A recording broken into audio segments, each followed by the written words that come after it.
आपका नाम है, तभी यहाँ बैठे। आमीन, हालेलुया। तभी यीशु को जान लिया आपने। यस। परमेश्वर के पास बहुत सारे दूसरे लोगों की भी किताबें हैं जो यीशु को नहीं जानता, उनका भी सारा रिकॉर्ड परमेश्वर के पास है। ये पृथ्वी पर जितना भी कानून है ना, ये स्वर्ग का कानून से आता है। वहां पर भी फाइलें होती है, डिपार्टमेंट्स होते हैं, कानून होता है, एक एक डिपार्टमेंट होता है। वहां पर भी ऑलरेडी हर व्यक्ति का एक फाइल होता है, उसका पूरा बायोडाटा होता है, उसका पूरा डाटा होता है वहां। आप ये मत सोचो हमारी जिंदगी कैसी भी है, दुख में पड़ी है, सुख में पड़ी है, कैसी भी पड़ी है, हर चीज का एक डाटा है परमेश्वर के पास। अभी शैतान क्या कर रहा है? 5G 6G टेक्नोलॉजी क्या है आज की डेट में? डाटा और एआई और रोबोटिक साइंस, ये तीन चीजों के ऊपर फोकस किया जा रहा है। शैतान भी मनुष्यों का डाटा इकट्ठा कर रहा है। तो वो मैं बाद में आपको बताऊंगा, ये भी बहुत बड़ी बात है। What is this? This is not the technology, this is the plan of शैतान। ये शैतान का प्लान है, क्योंकि परमेश्वर के पास हमारा डाटा है। शैतान पृथ्वी पे लोगों का डाटा इकट्ठा कर रहा है। वो डाटा 5G टेक्नोलॉजी पहले आर्मी यूज करती थी। वो आर्मी सैटेलाइट के द्वारा कंट्रोल करती थी कौन सा देश कौन सा मिसाइल बना रहा है, कौन सा देश क्या मेरे पे अटैक कर रहा है। अभी ये 5G 6G टेक्नोलॉजी आकर आप क्या कर रहे हैं, कहां चल रहे हैं, कहां, अभी मैं यहाँ प्रचार कर रहा हूँ, मेरा मोबाइल अगर ऑन है तो सब कुछ उनके पास नॉलेज है। मैंने कौन सा वीडियो देखा, रात को कौन सा देखा, दिन को कौन सा देखा, मैंने किसको फोन किया, क्या किया, ऑलरेडी सब रिकॉर्डेड है और ये सब रिकॉर्ड किया जा रहा है। शैतान ने एक प्लान बनाया। प्रभु का धन्यवाद, वो प्लान हमारे लिए नहीं है। Hallelujah, hallelujah, hallelujah. कितने भी प्लान बना ले, लेकिन प्रभु यहोवा के लोगों के ऊपर कोई प्लान उसका काम नहीं करेगा। पता है क्या है? वो ये प्लान बना के रखा है। परमेश्वर ने मनुष्य को ना एक एक एक, एक बहुत इंपॉर्टेंट चीज दी है, वो है फ्री विल। बोलो फ्री विल। फ्री विल बोलते हैं ना जो, ये परमेश्वर की खासियत ही यही है। कई लोग बोलते हैं यार हम क्यों प्रभु की आराधना करें, क्यों तुम्हारा प्रभु हमसे आराधना करना चाहता, हम तो नहीं मानते किसी भगवान को, हम तो नहीं करते, उसको क्या पड़ी है, बोलते हैं कई लोग। परमेश्वर कभी भी किसी से जबरदस्ती अपनी आराधना नहीं करवाना चाहता। वो चाहता है कि हम उसकी स्तुति और आराधना करें, लेकिन वो कभी भी हमसे जबरदस्ती हमारी स्तुति आराधना नहीं कराना चाहता। हाँ, उसका मन है कि हम उसकी स्तुति आराधना करें, लेकिन आपके साथ वो जबरदस्ती नहीं करेगा। लेकिन एक जबरदस्ती करने वाला है, वो दूसरा है इस संसार का सरदार, वो शैतान। वो जबरदस्ती आपसे आराधना करवाने की, अपनी आराधना करवाने की कोशिश करेगा, वो आपसे फोर्स करेगा। अदन के बाद में परमेश्वर ने आदम को खुला छोड़ा है। अदन के बाद में परमेश्वर ने उसके ऊपर कोई रिस्ट्रिक्शन नहीं लगाया है, सिर्फ उसको इतना कहा है कि भले बुरे के ज्ञान के वृक्ष का फल नहीं खाना है, क्योंकि जिस दिन तू खाएगा उसी दिन तू मर जाएगा। स्पिरिचुअल लेवल में तू मर जाएगा, आत्मिक क्षेत्र में तू मर जाएगा। फिर भी अगर परमेश्वर ऐसा क्रूर होता, अगर परमेश्वर से प्यार करने वाला नहीं होता, तो आपको बताओ हमें रोबोट बनाता। उसका एक कमांड पे इधर जाओ, एक कमांड पे उधर आओ, एक कमांड पे इधर जाओ। आप बात ही नहीं करते, आप 24 घंटे उसकी हजूरी में बैठे रहते, आप अपनी मर्जी से हिल भी नहीं सकते थे। लेकिन परमेश्वर ने एक फ्री विल दी। इसी फ्री विल को शैतान यूज कर रहा है। मनुष्य को परमेश्वर चाहता था कि मनुष्य परमेश्वर की आत्मा के चलाए चले। एक बात को अच्छे से समझने की कोशिश करना, 2 मिनट और लूंगा फिर फिनिश करूंगा। This is the furniture spirit. अच्छा, उदाहरण के लिए ये ऐसे बताता हूं, तब आपको बड़े अच्छे से समझ में आएगा परमेश्वर का क्या प्लान था। What is the plan of God? परमेश्वर का प्लान ये था, समझो, मनुष्य 3 चीजों से मिलकर बनता है, body, soul and the spirit. देह, प्राण और आत्मा। ठीक है, इन 3 चीजों को मिलाकर परमेश्वर ने मनुष्य को बनाया, उसके मिट्टी से रच के उसके नथनों में अपना श्वास फूंक दिया।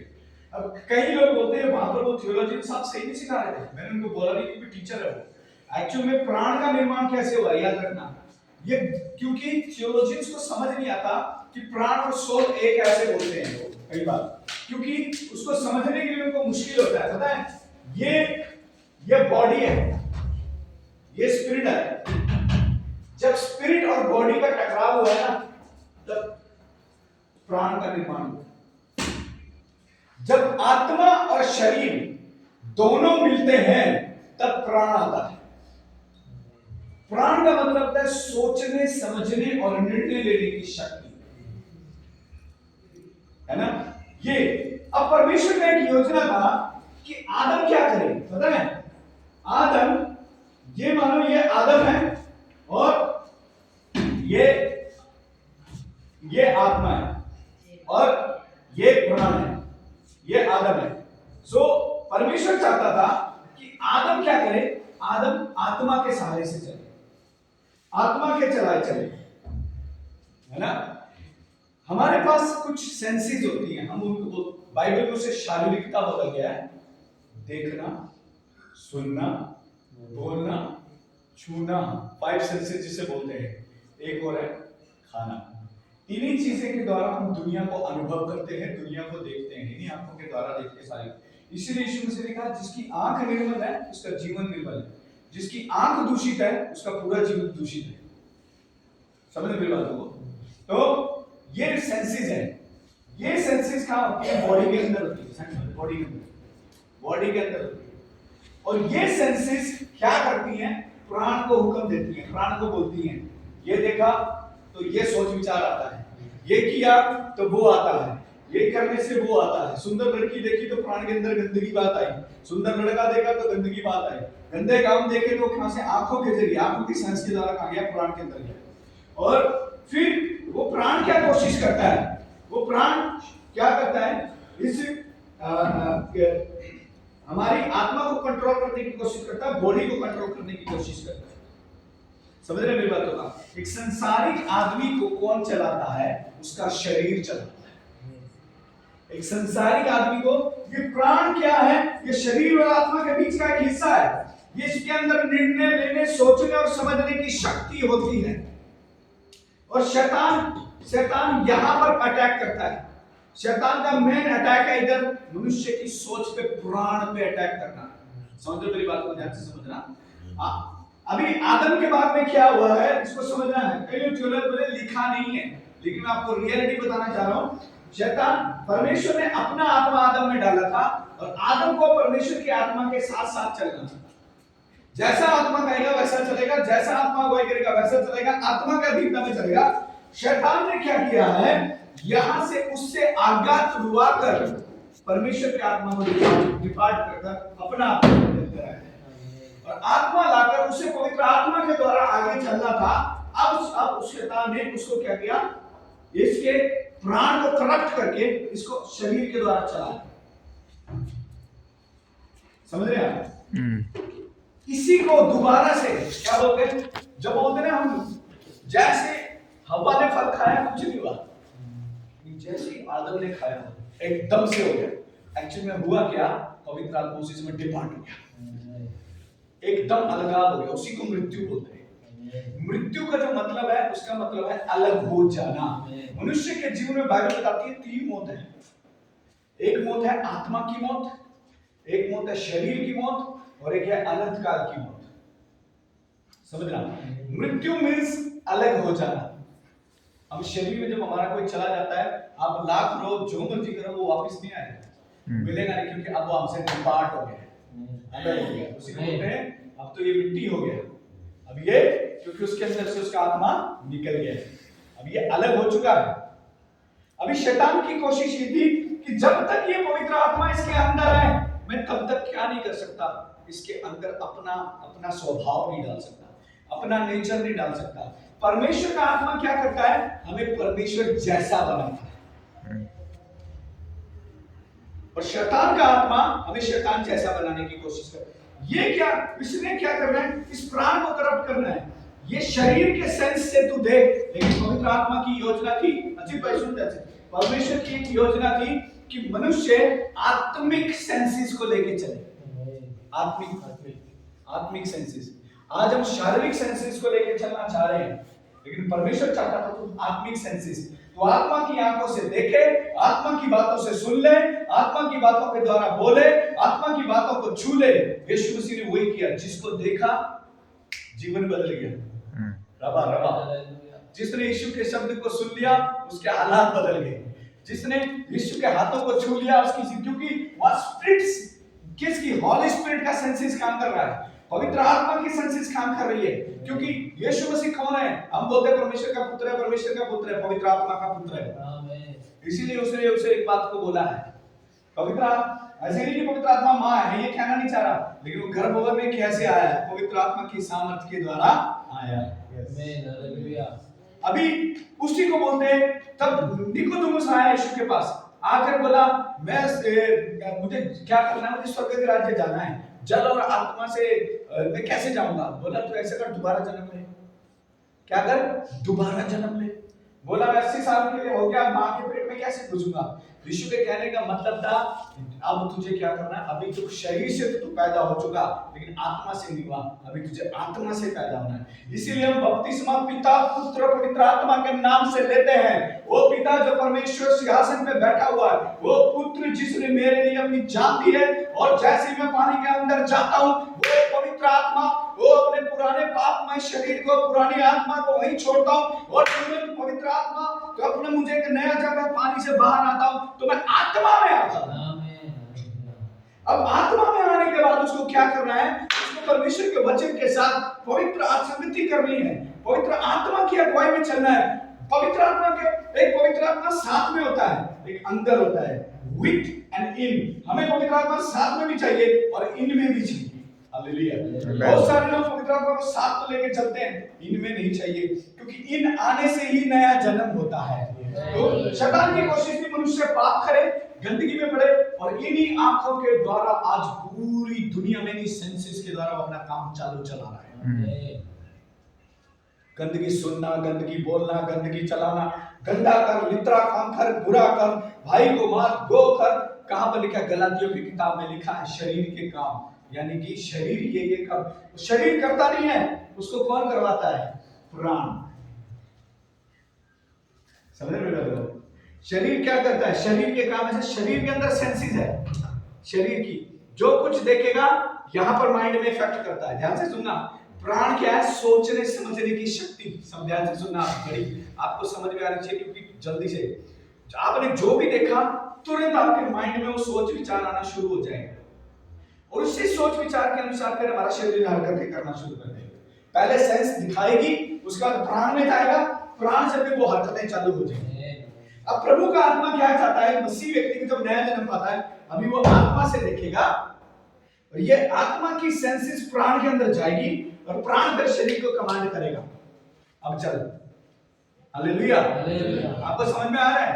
Body, soul and the spirit, ये बहुत डीप सब्जेक्ट है, ये मैं अलग अपने सेमिनार्स में सिखाता हूं इस सब्जेक्ट को, और इस सब्जेक्ट को जानना बहुत ज्यादा जरूरी है, क्योंकि देह, प्राण, आत्मा, एक मसीह व्यक्ति को आत्मा ने अगुवाई करना है, उसके शरीर ने नहीं।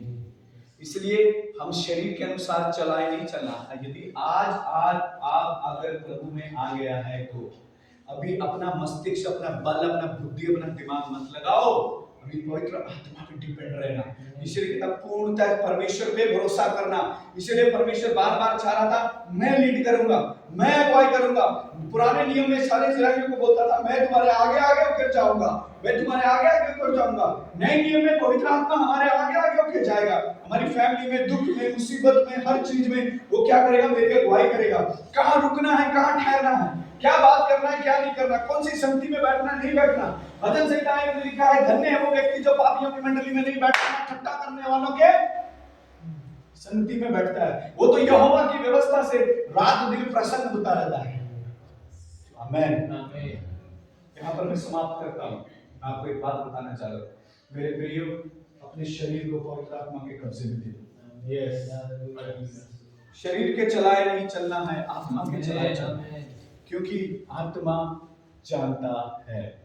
मैं भी बहुत शरीर के चलाए चला हूं, बहुत। आप ये मत सोचो मैं स्वर्ग से स्वर्गदूत उतर के आया, मैंने भी बहुत गुनाह किए, लेकिन जिस दिन मैंने अपने आप को पवित्र आत्मा के हवाले किया, दुनिया मुझे कितना कुछ बोले, मेरा मजाक उड़ाए, कुछ भी करे, मैं पवित्र आत्मा को नहीं छोड़ूंगा, क्योंकि परमेश्वर का एक ही प्लान नहीं था क्रूस पे, बहुत सारे प्लान थे, और क्रूस पे एक और प्लान था, कि यीशु पवित्र आत्मा को इस पृथ्वी पर वापस लेके आता है। जो आदम के बाद में आत्मा की मौत हो गई थी, फिर से उसको पेंटेकोस्त के दिन पवित्र आत्मा को वापस लेके आना, और वो आत्मा हमेशा यहाँ पर मनुष्यों के अंदर समा जाएगा। शैतान ने उस आत्मा को निकालने की कोशिश की, आज भी शैतान परमेश्वर के लोगों से ये आत्मा को निकालने की कोशिश कर रही है। आपको बता रहा हूं, मैं आपको एक बात बताना चाहता हूं। रोमियो 8:14 कहता है, जो आत्मा के चलाए चलेगा वो ही परमेश्वर का पुत्र कहलाएगा। Hallelujah, hallelujah. समझ रहे हैं?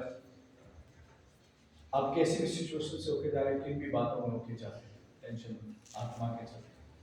आज लिबिट का बर्थडे है, लेकिन लिबिट का बर्थडे मैं आज कहना चाहता हूँ कि यदि हम में से कोई व्यक्ति अभी भी शरीर में तो पैदा हुआ है लेकिन आत्मा में पैदा नहीं हुआ, तो आज समय है कि नया जन्म देना। आमीन। समय है कि नया जन्म लेने के लिए। लिबिट का शारीरिक बर्थडे है, लेकिन मैं कहना चाहता हूँ हमें आत्मिक जन्मदिन प्रतिदिन मनाते रहना है। प्रतिदिन आत्मा की अगुवाई में चलना है, आत्मा से प्रार्थना करना है, आत्मा से खड़े होना है, आत्मा से सोचना है, आत्मा से चलना है, और उसकी अगुवाई करने के लिए परमेश्वर का वचन है, और वो आत्मा अपने आप हैंडल कर लेगा। Hallelujah, hallelujah. अपने आप पापों को हटाता जाएगा, क्योंकि ये प्राण के अंदर होता है सारा प्रॉब्लम। तब आप शरीर के सेंसेस से नहीं देखेंगे, तब आत्मा के सेंसेस से देखेंगे। फिर आत्मा चलाएगा, फिर प्राण पीछे पीछे चलेगा, फिर शरीर आत्मा का कहना मानेगा। एक पवित्र आत्मा से भरे हुए को जन को उसका कहना कौन मानता है? उसके कौन चलाता है उसको? पवित्र आत्मा। लेकिन एक पाप से भरे हुए व्यक्ति को उसका शरीर चलाता है। यही फर्क है, यही डिफरेंस है संसारिक व्यक्ति और स्वर्गीय व्यक्ति।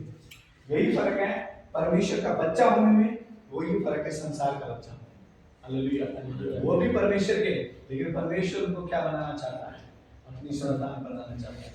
इसीलिए कहता है कि परमेश्वर का पुत्र मनुष्य का पुत्र बना, ताकि मनुष्य के पुत्र को परमेश्वर का पुत्र बनाए।